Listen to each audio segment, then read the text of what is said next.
தமிழ் யாரால் வாழப்போகிறது தெரியுமா? இந்த உலகத்தில் கடைசி இலங்கை தமிழன் இருக்கும் வரை தமிழை யாரால் வாழப்போகிறது? 2ஆம் நூற்றாண்டிலிருந்து ஒரு பழமை வாய்ந்த ஒரு பூமி, தொன்மையான பூமி உங்கள் ஸ்ரீலங்கா பூமி. கிட்டத்தட்ட 35,000 ஆண்டுகளுக்கு முன்பே மனிதர்கள் வாழ்ந்ததற்கான சான்றுகளை வரலாற்று ஆசிரியர் எடுத்த ஒரே பூமி ஸ்ரீலங்கா பூமி. ஒவ்வொரு நாட்டில் ஒரு வளம் இருந்தால் ஒரு வளம் இருக்காது. மலை வளம் இருந்தால் மண் வளம் இருக்காது. சில பேருக்கு நீர் வளம் இருக்கும், ஆனால் கனிம வளங்கள் இருக்காது. சில பேருக்கு கடல் மட்டும் இருக்கும், வேறு எதுவும் இருக்காது.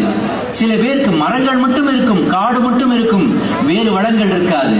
ஆனால் மலை வளம், மழை வளம், கனிம வளம், காட்டு வளம், நீர் வளம், நிலவளம், கடல் வளம் என்று எல்லா வளங்களும் ஆசீர்வதிக்கப்பட்ட ஒரு பூமி உண்டென்றால் அது ஸ்ரீலங்கன் பூமி. எல்லாரும் ரொம்ப